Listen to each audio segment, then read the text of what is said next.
going on the paleo diet. It is very important to use research data that proves whether or not this will be the best diet choice. When looking at this data, many people will consider this as a diet choice because it seems to be geared toward what the human body has adapted itself to. In order to complete understanding, dieters must look at what the paleo diet was, how it affected people today, and what the research shows the real outcome to be. The paleo diet is said to be the way our early ancestors ate.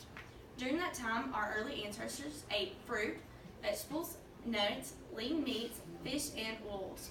Depending on where they were located, the ability of each one was minimum.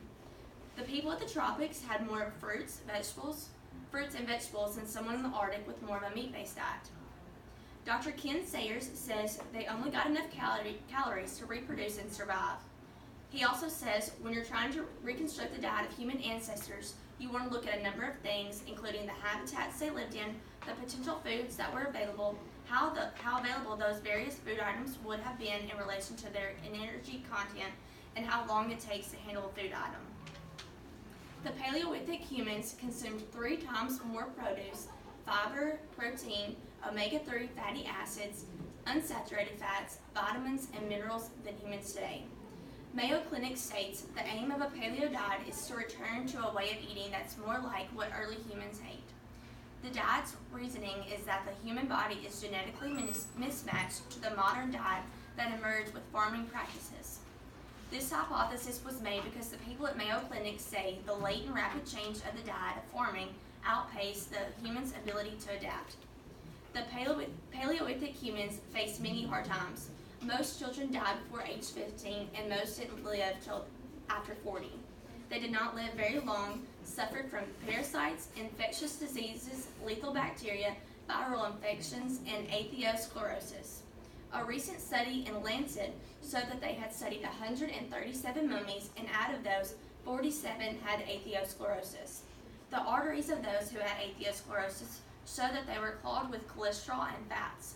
They collected these mummies from southwestern United States, Egypt, Peru, and the Aleutian Islands. This study casted a doubt that the hunter-gatherers had a healthier diet. The prehistoric people came up with different ways to obtain food, such as stone tools and fire. This slowly started changing their diet and the way humans eat today. Planting and farming provided us with a consistent and relatively reliable food supply, without which civilization could have never developed.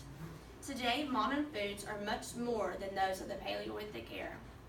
Early foods and vegetables were bitter, small, tough to harvest, and sometimes were toxic. Modern foods have been changed to what people desire them to taste like. One example of that is strawberries because they have changed to taste sweeter. The Paleolithic diet has been criticized of its ability to improve the overall health of humans today. Scientists believe this because due to foods packed with sodium preservatives and the many processed foods today people eat on a daily basis. It also wants one to avoid grains, dairy, sugar, salt, potatoes, and highly processed foods. Some scientists believe heart disease, diabetes, obesity, and among other ailments are the cause of the food put into the human body.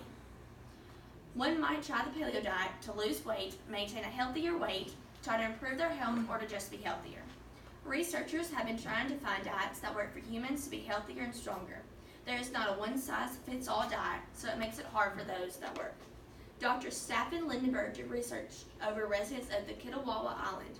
He saw that they mainly live on starchy root vegetables, fruit, vegetables, fish, seafoods, and coconut.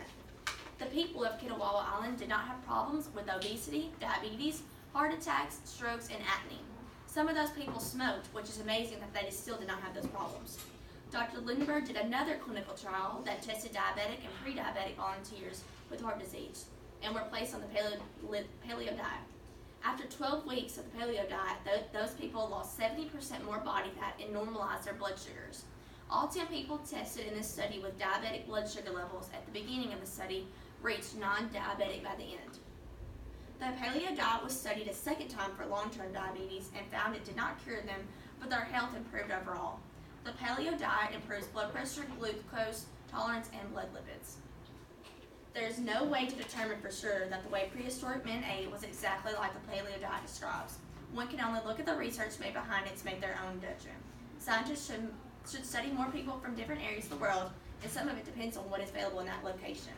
With the ability of people to engineer foods today to make them look better and taste better, it would also be great if scientists could figure out even more ways to make foods healthier for all people.